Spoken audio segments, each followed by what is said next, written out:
We're back for our daily MLB Best Bets here on the channel for Tuesday, June 24th. Yesterday, finally getting back on the right track, okay? We're building momentum now, all right? We got the money lines yesterday at Nationals, Padres over hits. NRFIs, I don't know what to say about the NRFIs right now. I got a play today that I think I like, or I do like, but we'll see. And then player prop yesterday, Goldschmidt, way to lay an egg, buddy. We'll be back, though, today with both of those. Again, 5 best bets for Tuesday, June 24th. More options today because every single team in Major League Baseball does hit the field today. And before we get into the video, folks, make sure to hit that subscribe button down below for some more daily MLB best bets here on the channel. On Greedo Plays MMA this week, 2 videos. Our UFC 317 predictions with Ilia Topuria and Charles Oliveira in the main event. And also with the Professional Fighters League, it is the middleweights, light heavyweights, and heavyweights fighting in the main event. Fabian Edwards takes on Josh Silveira. So go make sure to check out both of those videos on Greedo Plays MMA. That is linked in the description down below. Those videos and the channel are linked in the description down below. Go subscribe. We are getting fastly on the way to 1,000 subscribers. We're like 85 away, something like that.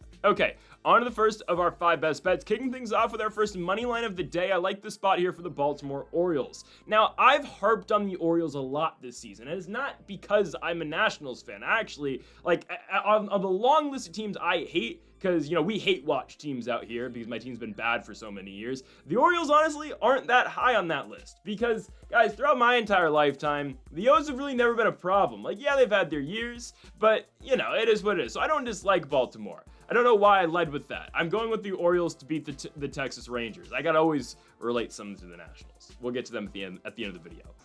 James Wood's the best player in the league. Charlie Morton's going today for Baltimore, so I've harped on this team a lot. So again, it's not because I don't like the Orioles, I just don't think this team's been good this season. And I've harped on Charlie Morton a lot, a guy that at one point in time this season lost his starting role in the rotation with Baltimore. They started pitching him out the bullpen because he was so atrocious. Well, guys, slowly but surely, Charlie Morton in his last 5 starts is 5-0 and has a 2 ERA in his last 5 starts. Okay, I'm going to start respecting Charlie Morton now. Okay, let's date back to May 26th, St. Louis Cardinals, really the start that changed his year after, he got reasserted into the starting rotation. His last relief appearance, I remember it very well, was against the Washington Nationals on the 17th. Originally starting that game, it was Kyle Gibson, who eventually got DFA'd after that game because the ERA was 16. Morton comes into that game, pitches 4 1/3 innings, only gives up 1 run. So they decide, you know what, we're going to pitch Morton again out of the rotation, and they haven't lost a game yet that Morton has started since, which is kind of crazy, I'm not going to lie. Now, he had a bad start against the A's, and I'll get to that in a second, but other than that athletic start, let's read these out. May 26th against the Cardinals, 6 innings, 4 hits, 2 runs, O's win 5-2. White Sox, 6 2/3, 6 hits, 0 earned runs, O's win 3-2. In Sacramento, the worst start of this stretch, only 2 1/3 innings, 6 hits, 4 runs. His team ends up winning 7-4. Okay, last 2 starts, both really good. I mean, his best start of the season is against the Los Angeles Angels on the 13th of June. 5 innings, 5 hits, 0 runs, and 10 strikeouts from Charlie Morton. His last start in Tampa, Florida against the Rays, 6 innings, 6 hits, 1 run, 7 strikeouts. So again, a 2 ERA since Morton has been put back into the rotation after the DFA of Kyle Gibson. So that's going well for us here in this spot. Morton is 41 years of age, but that really hasn't slowed him recently. Again, the ERA peaked at one point in the season at 10.9. It's now down to 5.6, and all things considered, Morton's been really good for Baltimore. Pitching today for the Texas Rangers is Jacob Latz. Latz is nothing but an opener for this team. His last appearance, his longest appearance of the year against the Kansas City Royals. 5 2/3 innings, 3 hits, 1 run. I don't know how much we're going to get out of Latz today. I think max, I'm going to say 5 innings. Latz is a lefty, so there are some matchups that are going to benefit him. With the Orioles, obviously, we're looking at Jackson Holliday, lefty-lefty. We'll see Gunnar Henderson, who's going to get a lefty-lefty matchup. But the O's did face a lefty yesterday in Patrick Corbin, and they did fairly well against Spider-Man over there in Corbs. Corbin goes 5 innings, 9 hits, 5 runs. Again, the O's do their job against him. Jackson Holliday with a double in the 3rd, that scored a run. A home run in the 5th that scored 3 runs. Yes, Jackson Holliday is very legit, and I'm going to be more than happy to welcome his brother, to the Washington Nationals in a couple weeks. I think that's where they're going. I think. The College World Series, by the way, doesn't really change my mind on the #1 overall pick. It really doesn't. I know LSU's great. They're always great. Regardless, though, and I hope we don't miss out on the next Skeens, okay? I don't think we're going to. Anyways, Baltimore yesterday won 6-0. And guys, this is still a Texas team that can't hit the ball, okay? They struggle so much at the plate. Yesterday, Trevor Rogers goes 8 innings of shutout baseball. Yep, Trevor Rogers in the big 2025 did that to the Texas Rangers. I don't care what anybody says, this team is still struggling. Corey Seager got an off day yesterday, which is a little odd, opening the series with an off day. He'll be back today. One player is not going to change everything for Texas. Yes, Seager's their best guy, but I mean, Wyatt Langford bats 230. Marcus Semien bats 222. Adolis Garcia bats 233. Jonah Heim bats 224. Kyle Higashioka bats 225. I'm so serious. What production do we get out this lineup? There is none, okay? I know Baltimore's left a lot to be desired this season. I still think they're good enough to beat Texas in the spot, and Charlie Morton has been really good recently. And again, we'll see a bullpen day out of Texas for the most part. Jacob Laz does not move me. I'm going with the Baltimore Orioles to win this baseball game at home at Camden Yards in Baltimore, minus 125 for the O's. Our second best bet of the video is our best player prop of the day. Yeah, I'm going to Logan Allen. This is a very random one, I'm not going to lie to you, but hear me out. Logan Allen over 3.5 strikeouts is minus 120 today. I like that play. I really do. This is a Toronto Blue Jays team that just hosted the Chicago White Sox in a series where they lost 2 of 3 at home to Chicago. Yikes. Now, I know the last pitcher to face off against Toronto was Adrian Hauser, and in 6 1/3 innings, he only had 4 strikeouts, which is kind of rough because Hauser has shown some really good games this season, don't get me wrong. But Logan Allen going into the start with a 4.21 ERA, 50 strikeouts so far in the season. He is very off and on with the K's. I completely understand that. However, I think we're going to be all right in this spot. I think. I like the matchup. He's at home, and I think there are a lot of strikeout candidates, obviously, in this Toronto lineup. And the bar is just so low for Logan Allen here, right? I'm not telling you he's the greatest strikeout guy, but this is a Blue Jays team who was coming off facing, that White Sox rotation, which is good. Don't get me wrong. I like a lot of what Chicago brings, but they don't have the most strikeout guys. Let's just be honest. They do, obviously, with Smith and Burke at times. But I mean, Hauser and, it was Savali, I believe, who started on Saturday. Not the biggest strikeout guys at this point in time, obviously, right? I think Logan Allen is more of a threat, obviously, with the K's. His last start, only 4 strikeouts against the San Francisco Giants, but prior to that, against the Cincinnati Reds, he had 6. Again, on this season, I'm not going to lie to you, this has been a 50-50 play for Logan Allen. It just has. He will have his games where he's great getting strikeouts. He will have his games where, it's a struggle for him. I can tell you this, though. When Logan Allen goes deep into games, he usually hits this line. The thing with Logan Allen has been, if he gets rushed out the game, obviously he's not going to get the strikeout line. But when Logan Allen's able to settle in and get through innings, he's been more than fine. And I'm going to say, because of the way the Toronto Blue Jays played it in their series at home in Toronto against the Chicago White Sox, the fact that they only won 1 out those 3 games, and the fact that Chicago pitching got deep into games there, I think Logan Allen's going to be okay. Because you look at Logan Allen's, let's look at his last 6 starts, all right? Sample size is not good over those last 6 starts. I'm not going to lie to you. He's only hit this line twice. But the games where he hits this, he goes 5 1/3 against the Giants, 4 strikeouts. That works. Reds, 6 innings, 6 strikeouts. Houston, 6 innings, 2 strikeouts. That's the outlier here. But then in starts where he doesn't go that long, look at the Tigers start, look at the Twins start. He only goes 3 innings in both of those, okay? I think we're all right here with Logan Allen, just going out here and finding a way to get 4 Ks. I think if we can get a good 5-6 innings out of Logan Allen, I firmly believe he's going to get this. He just can't get chased out this game early. Because when he gets chased out, obviously he's not given the opportunity to go out there and strike out Toronto hitters. In terms of what we're looking at here for the Blue Jays, I'm not going to lie to you, this is a good lineup. It just is. It's a good lineup. It's weird where they sit record-wise, because sometimes the Blue Jays look really good and sometimes they look really bad. They're 5 games over, which puts them in 3rd right now in the American League East. I believe, Tampa's got to be ahead of them. And obviously the Yankees still leading. But you look at their last game they played, right? A 4-2 loss to the Chicago White Sox. Hauser gets 4 Ks in 6 1/3. Again, it's a low bar, but for this play, 3.5 strikeouts. If Hauser got 4. If Logan Allen gets 4 today, we win. It's not that big of a jump that we need to make here with Logan Allen. And Hauser, right, he goes 6 1/3, he gets that line. If Logan Allen goes 6 1/3, which would be his longest start all season long, he's going to hit this line. I think, again, we can expect 5 innings out of Logan Allen. If we get a 6th inning, that's an added bonus. And I think we should be successful with our play if he does reach the 6th or finish the 6th. But look at this Blue Jays lineup. I'm not going to lie to you. It's a good lineup. Bo Bichette, Barger's been in the ball well this year. Vlad Guerrero, obviously. Alejandro Kirk's been good. Yeah, there are guys. George Springer. The Blue Jays, though, as a whole, this team hasn't had much success against Logan Allen over the years. George Springer is the one exception to that, and Vlad a little bit. The rest of the lineup has never really hit Logan Allen all that well. And I think there's big strikeout possibilities here with the guy. Like, I mean, Barcher's been in the ball well, but he's going to strike out, you know?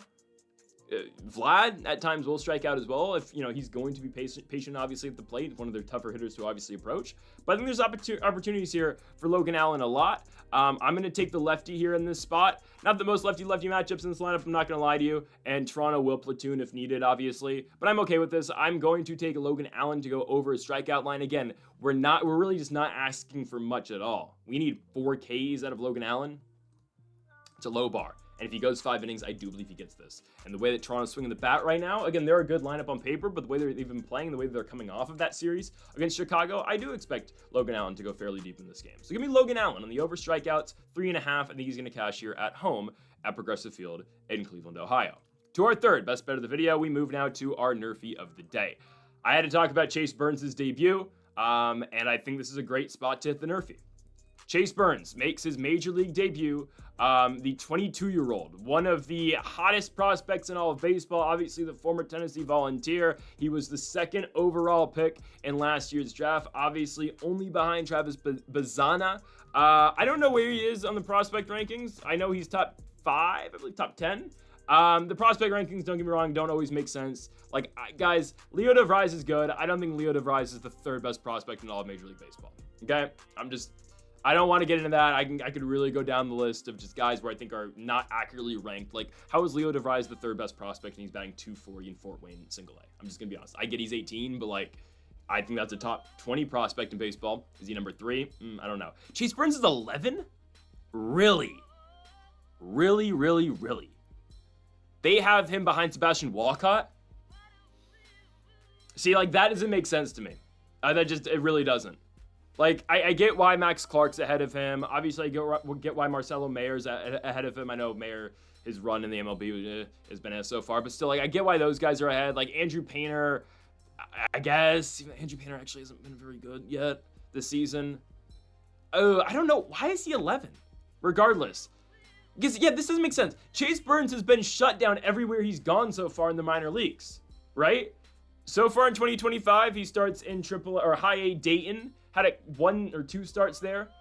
What really matters is what he does post Dayton when he goes to, I believe, it's Charlotte, I think, is the, I believe it's Charlotte, is the AA for the Reds. Goes there to AA, 1.29 ERA, sorry, Chattanooga. I saw CHA, it's the Lookouts, how could I forget? Yeah, 1.29 ERA for Chase Burns in AA over 42 innings. Gets called up to AAA, that's the Louisville Bats, knew that one. 2.19 ERA, 12 innings pitched.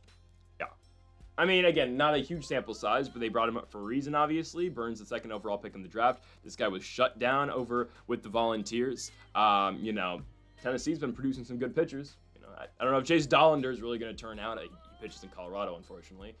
I think Chase Burns is going to be an elite pitcher in the major leagues for a very long time. You know, the guy's got a sub-1 whip in the minors this season. You look at his entire stats in the minor leagues this season, 1.77 ERA in 66 innings and 89 strikeouts. Oh, he's nasty.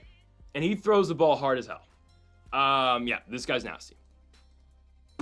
I mean, we're talking about how good Jacob Mirowski is for Milwaukee. I always butcher his name. Chase Burns is going to be an elite pitcher in the league for a very long time. He's that good. And yeah, they throw him right in the fire. But it makes sense, you know. Cincinnati wants to sell tickets. They're at home. Yankees are in town. You throw Chase Burns, who's the highest prospect in their organization. Again, I don't know how he's behind like Sebastian Walcott. Nor do I get why he's behind Andrew Painter or Leo DeVries, if I'm being honest with you. I know I'm being a little bit harsh here. I don't know how he's under all those guys. Hell, Bubba Chandler's got good stuff. But yeah, I don't get that. Anyways, by the way, how is Travis Sikora still the 56th best prospect in Major League Baseball? That guy should be top 15. It's ridiculous. Anyways, throw him right in the fire. I get it. The Reds want to sell tickets. They, you know, bring him up. It's a tough lineup to solve, obviously. And by the way, tickets are only $20 this game, as I'm seeing right now. I think Burns is going to be fine. The Aaron Judge test is going to be one that he's going to have to figure out right away, obviously. There's going to be guys at the top of the lineup that are going to be difficult to deal with. But the Yankees, guys, last 2 weeks, they've not been good hitting-wise. Yesterday, they scored 1 run. Aaron Judge is that 1 run. It's a solo shot in the first inning. Okay, is Judge going to go back-to-back in the first, in back-to-back games? Maybe. He's that good, 367 hitter, 468 OBP. I think we're going to be okay. I fully believe in Chase Burns. Watch this guy pitch in college. He's looked good so far in the minors. Very exciting stuff from Chase Burns. Flip side, Carlos Rodon. I think lefties, I think they're a good matchup against the Reds personally. I believe that. TJ Friedl, lefty like that. Matt McClain in the 2 spot. Yeah, McClain does hit lefties really well, but he's a 207 hitter this season. Elliot De La Cruz, great hitter. Freak of nature type player, obviously, right? Almost had a cycle yesterday, had the single, had the triple, had the home run. He doesn't hit very well from the right side of the plate. Well, at least compared to how great he is from the left side of the plate, he isn't on that level from the right side of the plate. So I think we're okay here. I firmly believe that. I think we're all right. I think Rodon, 3.1 ERA so far this season. He struggled a little bit in his last 3 starts. Don't get me wrong, against Boston, and Anaheim. But still, Rodon's got decent stuff. I like the matchups that he's going to see with Friedl, lefty, with Ellie, and I think he should be able to manage a Matt McClain matchup as well. I'm going NRFI here from Great American Ballpark, the debut of the former Tennessee Volunteer Chase Burns, and Carlos Rodon's here as well. Give me the NRFI from Cincinnati, Ohio. My goodness, we need to catch fire with NRFIs. It's been brutal. So give me the NRFI here, and let's hope. Okay, 4th best bet of the video. We move to our second money line of the day. Let's go to the south side, Chicago, Illinois, the White Sox and the D-backs. I know we're just really stacking this first hour of baseball here on Tuesday because I'm setting you guys up. Everyone's going to watch the Nationals at 6:40. Anyways, we're all going to watch Trevor Williams and his 86-mile-an-hour fastball. White Sox, D-backs. Give me the D-backs. The Diamondbacks, they've won 4 of 5. They win yesterday 10-0. The NRFI doesn't hit because, of course, it doesn't, but it's fine. Pitching matchup today, Jordan Leisure versus Ryan Nelson. Okay, so I've told you guys there are an assortment of guys I really like with the White Sox pitching staff, right? I really like Adrian House's been all right. I really like Shane Smith. I like Sean Burke, right? I like the young guys, especially, Sean Burke's been really good for this team, right? I cannot detail that enough how good that guy's been this season.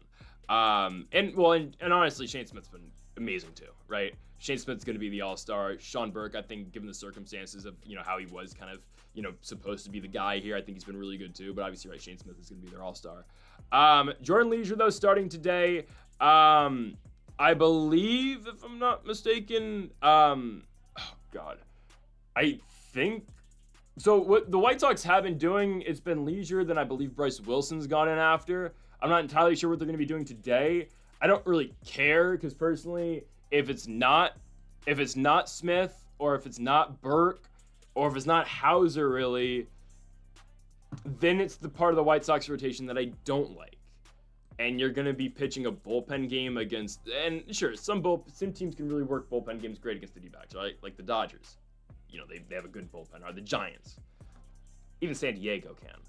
Chicago, they've got guys, don't get me wrong, but it's nothing to write home about. Ryan Nelson's pitching for Arizona. Again, this is an opener as well, but Ryan Nelson's going to go much deeper into this game than Jordan Leisure is. Ryan Nelson can probably go 6 if he needs to, probably only 5. And he's been really good his last 2 opens or starts, let's just call them. In Toronto against the Blue Jays, 5 2/3, 1 hit, 1 run. It's a solo shot. And then against the Pods, the Friars, 5 innings, 6 hits, 1 run, 0 earned. He's been good.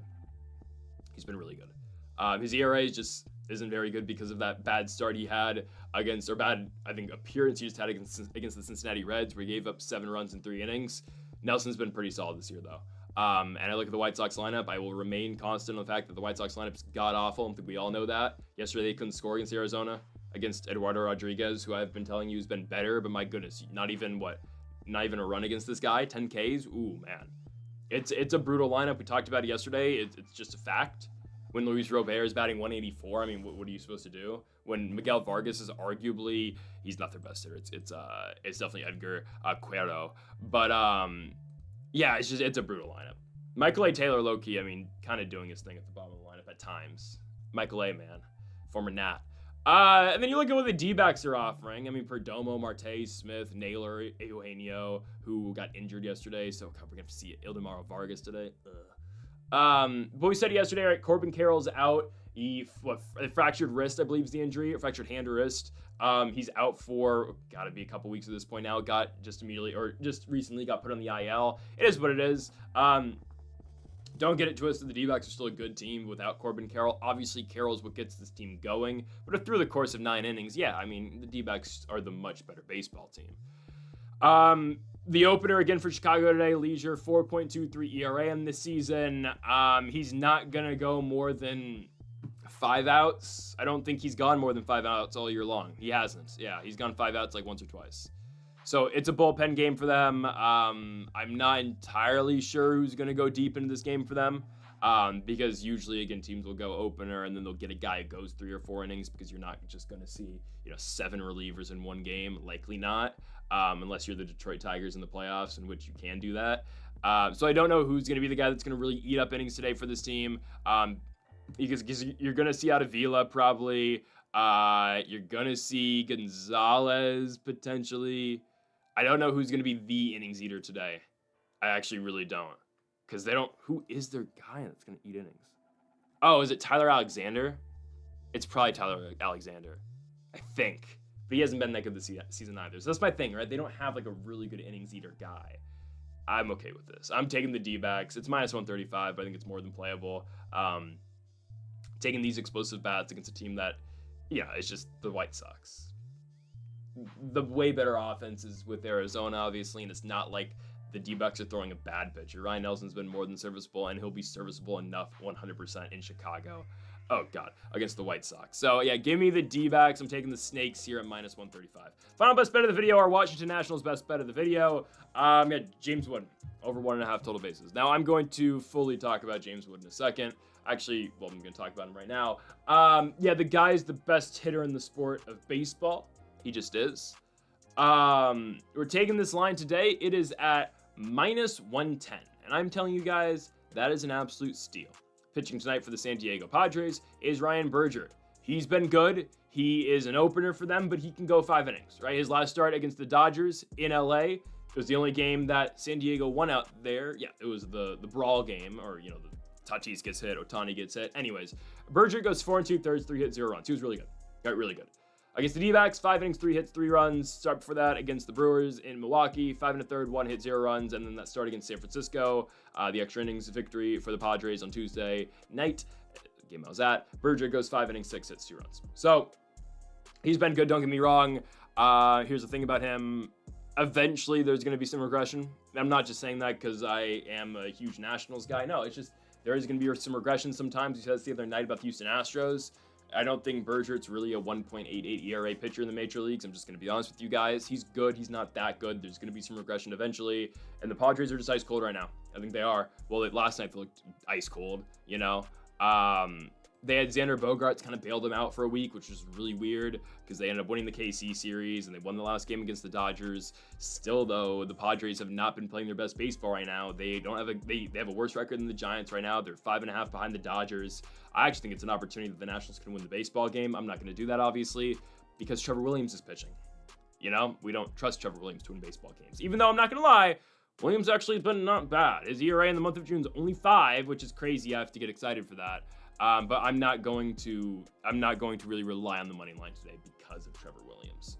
Anyways, the best player prop again is James Wood. And why is it James Wood? Well, it's because James Wood is the best hitter in the sport. And guys, the San Diego Padres are going to regret trading James Wood for the next 30 seasons. Just maybe to the rest of time. Because James Wood is doing unheard of things, right? We talk about all-time Nationals greats. James Wood, cross your fingers, he signs that contract extension. I don't know if Scott Boras is going to let that happen. But James Wood in his first 162 games, he's only played 158, but the most home runs a Nationals/Expos player has hit in franchise history over 162 games is Bryce Harper and Juan Soto with 31. James Wood last night with his home run blast off of Yuki Matsui hit his 31st home run in the major leagues. He's got 4 games to break both Harper and Soto's record. I have a feeling he's going to do that tonight, But yeah, he's making the Padres regret trading him. And also, CJ Abrams, too, yesterday, another huge impact player, obviously. He's our second best guy. They both should be all-stars this season. But the way James Wood is doing it this year is just crazy. 22 home runs, 61 RBI in the top 5 home runs this season. And oh, by the way, he's batting .285. And for some reason, Teoscar Hernandez is going to be the All-Star Game starter in left field in the National League and not James Wood. It's ridiculous. He's the 9th leading vote getter in the National League this season. But the Nats yesterday, what an outing. I can't ask for a better game. And it pisses me off because it's like, we can have games like this. And if we spent on some other veteran players just in the field and our bullpen was better, we could legitimately be a playoff team, but we're not because we're cheap, but it's okay. James Wood get a 3-run home run and absolutely, by the way, smokes a baseball into deep left center field early in that game, or deep left field, to drive in CJ Abrams on one of the longest hit singles you're going to see. So both the guys from the Soto trade contributing. Hell, a guy that was involved in the Soto trade just on the other side of it, Josh Bell yesterday, his first multi-hit game against a left-handed pitcher this season, and the first time, he doubled his total hit total against lefties this year. It went from 2 to 4 yesterday. Josh Bell rips a huge home run into deep left field off of Matsui late in the game. So everyone's contributing for this team. Nats win 10-6. We had to pitch Finnegan at the end of the game to get the final out. It's okay because Zach Breisky gave up a big home run to Tatis. Nats win 10-6. And for some reason, this team just plays better on the West Coast. They should have won 2 of 3 against the Dodgers. Not going to talk about that again. The Nats are playing good baseball. Let's hope they can continue that into the series next week or later this week against the Angels. And we just got to close out, and we got to beat the Padres again today. I think we can, honestly. McKenzie pitches on Wednesday as well. I mean, honestly, guys, hey, we're only, 13 games under? Only 13 under. I'm just saying.